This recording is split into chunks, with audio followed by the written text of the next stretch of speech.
தமிழக மக்கள் உங்கள் அனைவருக்கும் என்னுடைய வணக்கமும் என்னுடைய நன்றிகளும்.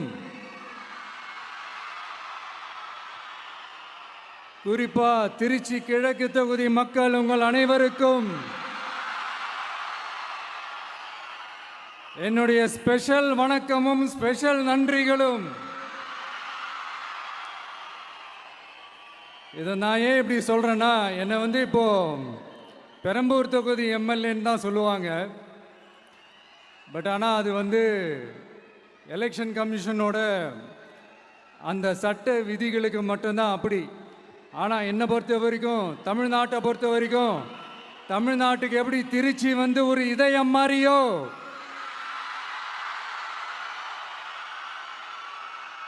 அந்த மாதிரி என்னோட இதயத்துக்கு திருச்சி கிழக்கு தொகுதி மக்களும் ரொம்ப ரொம்ப ரொம்ப க்ளோஸ் தான். அதில் எந்த மாற்றமும் கிடையாது. சரிங்களா?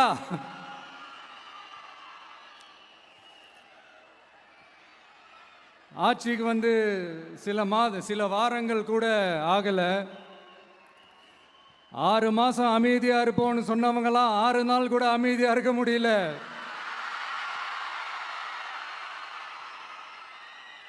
ஆட்சிக்கு அரை மணி நேரத்திலே ஆரம்பிச்சிட்டாங்க. பாவம், ஒரு கல்யாண வீட்டிலலாம் போய் புலம்பிட்டு இருக்காங்க.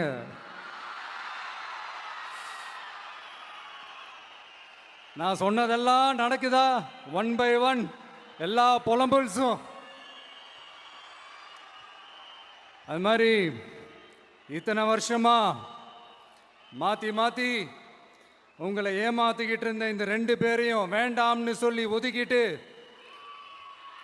உங்களுக்காக உண்மையா உழைக்க வந்த உங்க விஜய,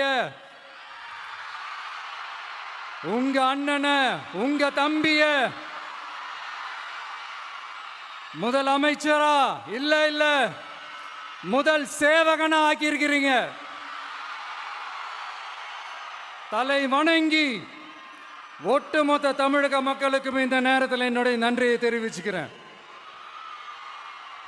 இந்த நேரத்தில் எங்களுக்கு ஆதரவு தெரிவித்த அத்தனை இயக்கங்களுக்கும், அத்தனை இயக்கத்தின் தலைவர்களுக்கும் மீண்டும் என்னுடைய நன்றியை தெரிவிச்சுக்கிறேன்.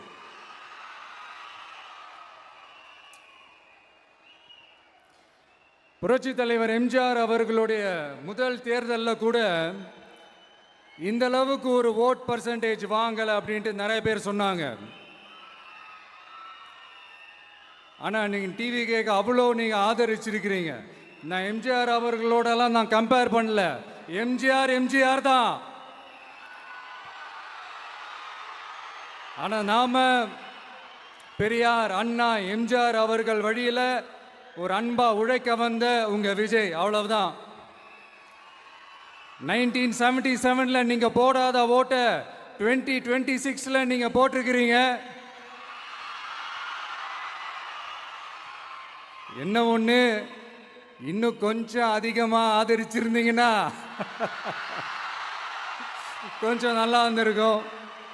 பட் பரவாயில்ல, ஃபியூச்சர்ல வரப்போற எல்லா தேர்தலையும் உங்களுடைய முழு சப்போர்ட்டை என்னால் வாங்க முடியுன்ற அந்த ஒரு நம்பிக்கை இப்போ என் மனசுல ரொம்ப ஆழமா பதிஞ்சிருக்கு. ஏன்னா நீங்க அமைச்சு கொடுத்திருக்கிற இந்த ஆட்சியில எல்லா நன்மைகளையும் நீங்க கண்கூடா பார்க்க தான் போறீங்க அப்படின்ற அந்த கான்ஃபிடன்ஸும் இப்போ என் மனசுல ரொம்ப ஆழமா பதிஞ்சிருக்கு. யார் எந்த நிலைமைக்கு எந்த பொசிஷன்ல போனாலும் இந்த கிண்டலும் கேலியுமா பேசுறது இருக்கதானே செய்யும். நம்மளை பற்றி,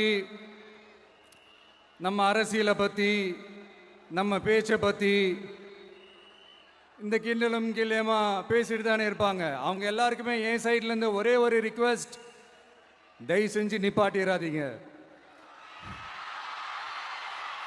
தயவு செஞ்சு கண்டினியூ பண்ணுங்க.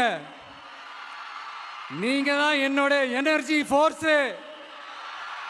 நீங்க பேசிக்கிட்டே இருங்க, பேசிக்கிட்டே இருங்க, பேசிக்கிட்டே இருங்க. நான் மக்களுக்கு தேவையான நல்லதை செஞ்சுக்கிட்டே இருக்கேன், செஞ்சுக்கிட்டே இருக்கேன், செஞ்சுக்கிட்டே இருப்பேன். அடுத்து இப்போ நம்ம புதுசாக அந்த சூட்லாம் போட்டு வரோம்ல, அதை பற்றி கூட நிறைய பேர் ஏன் நாமெல்லாம் கோட் சூட்லாம் போடக்கூடாதா?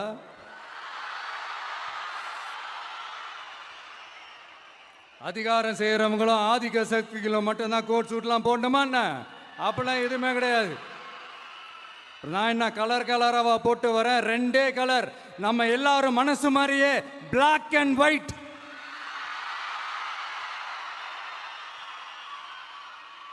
எல்லாத்திலும் பிளாக் அண்ட் ஒயிட்டா இந்த விஜய் இருப்பான் அப்படின்னு காட்டுறதுக்கு தான் அந்த கலர். அடுத்து அந்த பிளாக் கூட யாரை குறிக்கும் எதை குறிக்கும்ன்றது நான் சொல்லி தான் தெரியணும்னு அவசியம் இல்லை, அது உங்களுக்கே நல்லா தெரியும். எல்லாத்துக்கும் இப்படி வழக்கம் சொல்லிக்கிட்டு நசன் பேசுகிற டைப்பும் நம்ம கிடையாது. உங்களுக்கே தெரியும், அதிகபட்சமாக எல்லா மீட்டிங்கிலும் 20 நிமிஷம்குள்ளே தான் நான் பேசியிருக்கிறேன். அதனால் இப்போ மக்கள் என்கிட்ட என்ன சொல்கிறாங்க அப்படின்னா, இந்தாப்பா விஜய், நீ எங்களுக்காக உழைக்கிறதுக்காக வந்திருக்கிற, அந்த வேலையை மட்டும் பாரு, உன்னை பற்றி பேசுகிறவங்கள நாங்கள் பார்த்துக்கிறோம் அப்படின்னு சொல்லிட்டாங்க. சரி, ஆனதாச்சு. இப்போ என்ன, உனக்கு எதிரிகளே இல்லையா அப்படின்லாம் கேட்டேன். அப்படிலாம் நான் சொல்ல மாட்டேன், அப்படிலாம் நான் நினைக்கவும் மாட்டேன், அப்படி நினைக்கவும் கூடாது. இப்பவும் சொல்றேன், அரசியல் ரீதியா சொல்றேன், 2 பேருக்கு நடுவில் தான் போட்டியே. ஒன்னு, இன்னொன்னு எஸ், ஒன்னு டிவிக்கு, இன்னொன்னு டிஎம்கே. இதுக்கு நடுவில் வேற யாருக்கும் எந்த வேலையும் கிடையாது. ஏதாவது இருக்குன்னு சொல்றீங்க? எலெக்ஷனுக்கு முன்னாடியும் அவங்களுக்கு ஒரு வேலையும் இல்லை, இப்போ எலெக்ஷனுக்கு அப்புறம் சுத்தம்.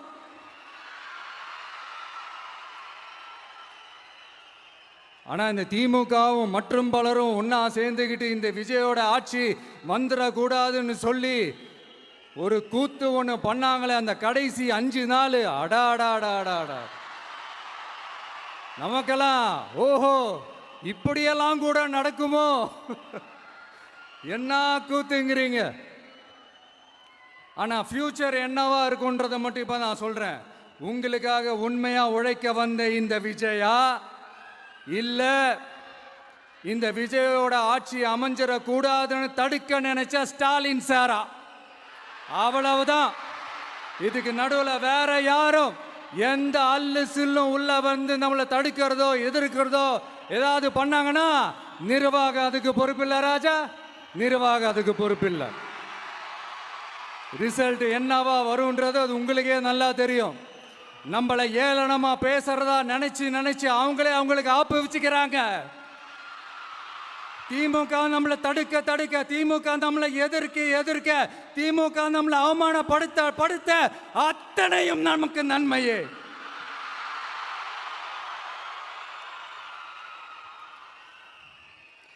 ஒன்று கவனிச்சிங்களா மக்களே, நம்ம ஆட்சிக்கு வந்ததுக்கு அப்புறம் ஒரு விஷயம் ஒன்று நடந்துகிட்டு இருக்கு.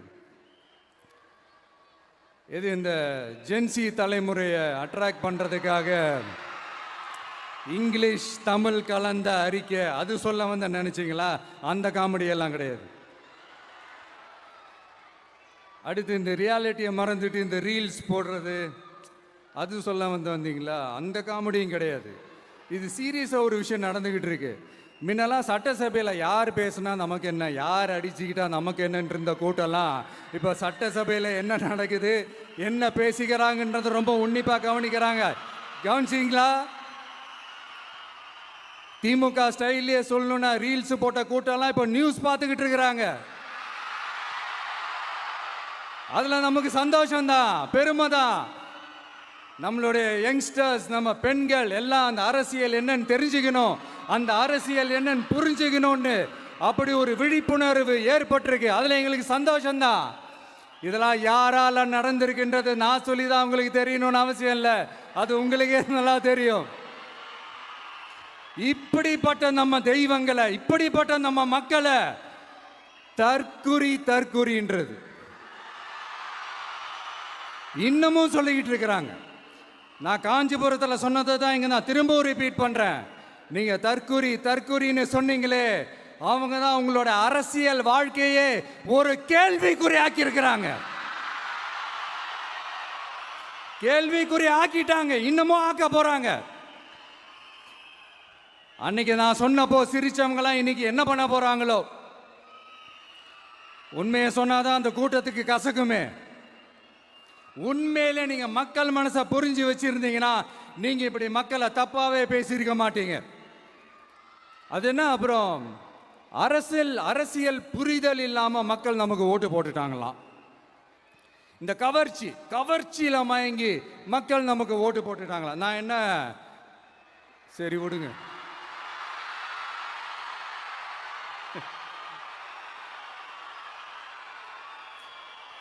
மக்கள் அவங்களுக்கு ஓட்டு போட்டா அந்த மக்கள் நல்லவங்களாம், அதே மக்கள் நமக்கு ஓட்டு போட்டா அந்த மக்கள் கெட்டவங்களா, தற்குறியா.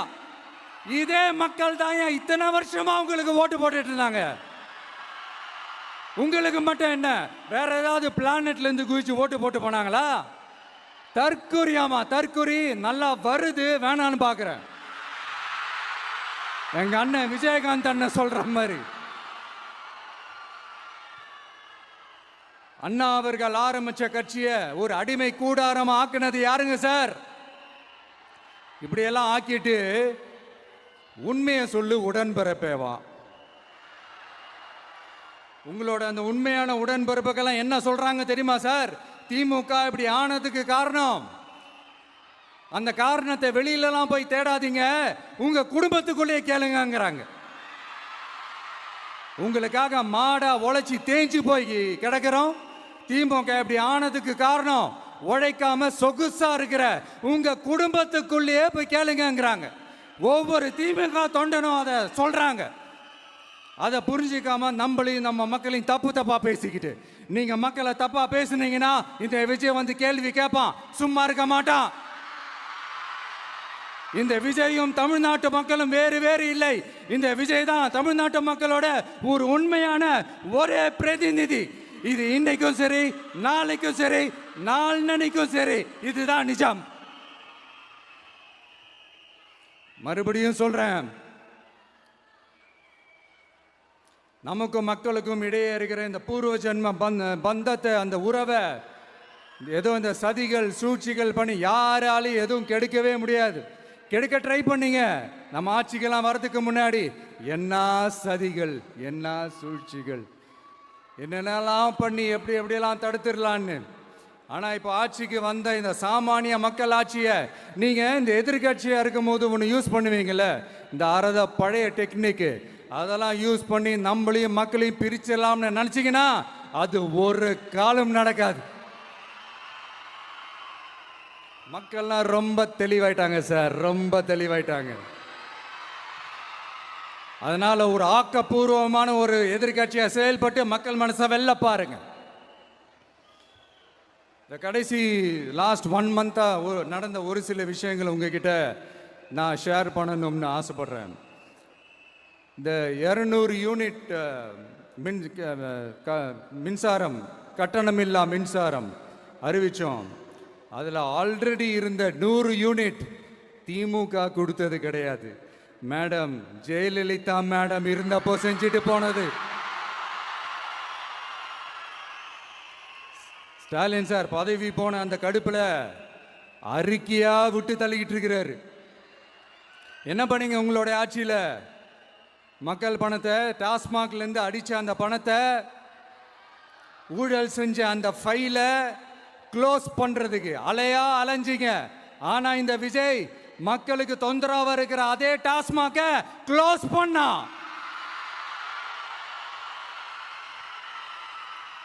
விவசாயிகளோட அந்த கடனை தள்ளுபடி மேக்சிமம் இந்த 1 மந்த்ல என்ன செய்ய முடியுமோ அதை செஞ்சான். நீங்க தான் அந்த நிதி சம்பந்தமா இருக்கிற எல்லா கேட்டையும் லாக் பண்ணி வச்சுட்டுல போயிருக்கிறீங்க. அதை சரி செய்ய வேணாமா? அதை ஒழுங்குபடுத்த வேணாமா? அதனால மறுபடியும் சொல்றேன், இந்த விஜய் பொய் சொல்லி ஏமாத்துறதுக்காகலாம் அரசியலுக்கு வரல. உங்க கூடவே நிக்கிறதுக்காக மட்டும்தான் அரசியலுக்கு வந்திருக்கிறேன். அதுல எந்த மாற்று கருத்துமே கிடையாது. கவலையப்படாதீங்க விவசாய பெருமக்களே. அடுத்து இந்த சட்டம் ஒழுங்கு, அது சரியில்லை இது சரியில்லைன்னு சொல்லி திமுகவும் மற்றும் பலரும் மாறி கூவுறீங்க. நான் ஒண்ணே ஒன்று கேட்குறேன், இந்த மாடல் அரசுன்னு சொல்றீங்களே, அதில் என்ன செஞ்சு வச்சுட்டு போயிருக்கீங்க? ஒரு ஊர் விடாம, ஒரு தெரு விடாம போதைப் பொருள் கலாச்சாரம் அப்படியே ஸ்ப்ரெட் ஆகி கொட்டி கிடக்குது. அது அப்பவே இனிஷியல் ஸ்டேஜ் அதை நீங்க கண்ட்ரோல் பண்ணியிருந்தீங்கன்னா இத்தனை பெண் குழந்தைகளை, இத்தனை பெண்களை இழக்க வேண்டிய ஒரு சூழ்நிலை ஏற்பட்டிருக்குமா? எல்லாத்தையும் பண்ணிட்டு பழியை தூக்கி ஏன் மேல போடுறாங்க. நீங்க என்ன பழி நம்ம மேல போட்டாலும் மக்கள் நிம்மதியா வாழக்கூடிய அந்த செயலை கண்டிப்பா இந்த விஜய் செஞ்சு தான் காட்டுவான். அதுக்காக தான் எஃபிஷியண்டான போலீஸ் ஆஃபீஸர்ஸ் நான் அப்பாயிண்ட் பண்ணியிருக்கிறேன். எஃபிஷியண்டான அந்த போலீஸ் ஆஃபீஸர்ஸ் டீம் நான் அப்பாயிண்ட் பண்ணியிருக்கிறேன். பெண்கள் பாதுகாப்பான அந்த சிங்கப்பெண் காவல் படை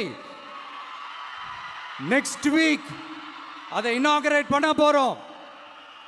தப்பு செஞ்சவங்களுக்கான தண்டனை, அதுக்கான சார்ஜ் ஷீட் எல்லாமே ரொம்ப ஃபாஸ்டா, ரொம்ப ஸ்பீடா செய்யறதுக்கான அந்த வேலையை செய்ய சொல்லி இருக்கிறோம்.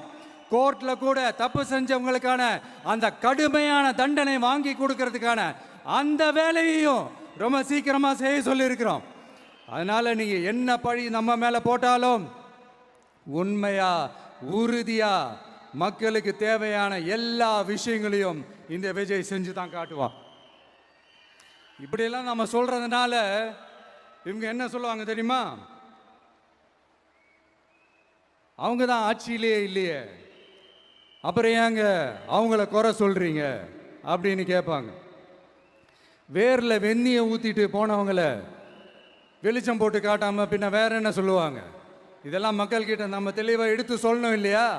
அதுக்காக தான் இதெல்லாம் சொல்லிட்டு இருக்கிறேன்.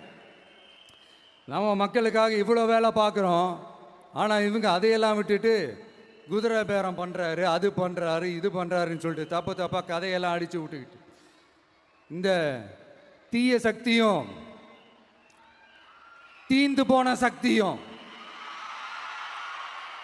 அதாங்க திமுகவும் மற்றும் பலரும் ஒன்னா சேர்ந்துக்கிட்டு திருட்டுத்தனமா யாருக்கும் தெரியாம ஒரு ஓரமா மூலையில உட்கார்ந்துட்டு பேரம் பேசி கூட்டு சேர்ந்து ஆட்சி அமைச்சு கொள்ளையடிக்க திட்டம் போட்டாங்க. அது ஏன் தெரியுமா? உங்களோட இந்த டிவிக்கு ஆட்சி அமைஞ்சா அவங்க பொழப்பே போயிடும். அந்த கொள்ளையடிக்கிறது, லஞ்சம், ஊழல் எல்லாமே கத்தம் கத்தம். அதான் இந்த காரணம். அடுத்து ஸ்டாலின் சார், திமுக வந்து இப்போ தீய சக்தி மட்டும் இல்ல, மக்களை விட்டு ரொம்ப தூரமா போன தூர சக்தி, ஓர சக்தி, கோர சக்தி, பார சக்தி. நீங்க எப்போ இந்த தீந்து போன சக்தியோட நீங்க கூட்டு சேர்ந்துக்கிட்டு ஆட்சி அமைக்கணும்னு நினைச்சீங்களோ அப்பவே இந்த திமுக தூர்ந்து போன சக்தியாகவும் ஆயிடுச்சு. நீங்களாம் நம்மளை பத்தி அவதூறு பேசலாமா சார்? இது நியாயமா? மக்களை இவ்வளவு பெரிய மக்கள் சக்தி நம்மளோடு இருக்கும் போது நமக்கு எதுக்கு வேற அரசியல்? எலெக்ஷன்ல 50-60 வருஷமா இருந்த சாதிய உடைச்சிருக்கிறோம், மதத்தை உடைச்சிருக்கிறோம், காசு கொடுத்து ஓட்டு வாங்கறத உடைச்சிருக்கிறோம். நாம எது செஞ்சாலும் கான்ஸ்டிடியூஷன்ல தான் செய்வோம். நாம சிங்கிள் மெஜாரிட்டி வாங்கி இருந்தாலும் நம்மளை நம்பி முறையா கூட்டணியில கட்சியில ஆதரிக்க வர்றவங்களை அரவணைச்சு தான் இருப்போம். நான் இப்பவும் மீண்டும் டிக்ளேர் பண்றேன், டிவிகே ஆட்சி எந்த பாகுபாடும் இல்லாம எல்லாருக்குமான ஒரு ஆட்சியா தான் இருக்கும். அதுல எந்த மாற்றமும் கிடையாது. ஸ்டாலின் சார் மாதிரி ஊசலாட்டம் இருக்கவே இருக்காது. மதச்சார்பற்ற கொள்கையில சமரசமே இல்லை. மாநில உரிமைகள்ல விட்டு கொடுக்கவே மாட்டோம். நதி நீர் உரிமைகளை விட்டு கொடுக்கவே மாட்டோம். சமூக நீதி, சமத்துவ நீதியை ஒரு நாளும் விட்டு கொடுக்கவே மாட்டோம். அதனால திருச்சி கிழக்கு தொகுதி மக்களே, தமிழ்நாட்டில் இருக்கிற 234 தொகுதியும் நம்ம தொகுதி தான். அதுல எந்த கட்சி ஜெயிச்சிருந்தாலும் அது நம்ம தொகுதி தான். பெரம்பூரா இருக்கட்டும், திருச்சி கிழக்கா இருக்கட்டும், எனக்கு 2 கண்கள் மாதிரி. அதுலயும் திருச்சி கிழக்கு என் செல்ல புள்ள மாதிரி. அதனால வரப்போற இடைத்தேர்தல்ல உங்க வீட்டில் இருக்கிற ஒருத்தரை உங்கள ஒருத்தரை தான் வேட்பாளரா நிக்க வைக்க போறோம். நீங்க எப்படி இந்த விஜய்க்கு ஆதரவு கொடுத்து ஓட்டு போட்டு ஜெயிக்க வச்சீங்களோ அதே மாதிரி வரப்போற இடைத்தேர்தல்ல உங்களுடைய அந்த வேட்பாளரையும் ஜெயிக்க வைப்பீங்கன்ற அந்த ஒரு நம்பிக்கை நான் முழுமையாக தான் நம்புறேன். உங்களுக்காக உழைக்க வந்திருக்கிறேன். உங்களுக்காக எல்லா விஷயத்தையும் நான் பார்த்து பார்த்து செய்வேன். ஊழல் இல்லாத லஞ்சம் இல்லாத ஒரு ஆட்சியை நான் கொடுப்பேன். I understand. ஒரே நாள் அது நடக்காததான், மேஜிக் இல்லை. பட் ஒரு நாள் அதை நான் நடக்க வைப்பேன்.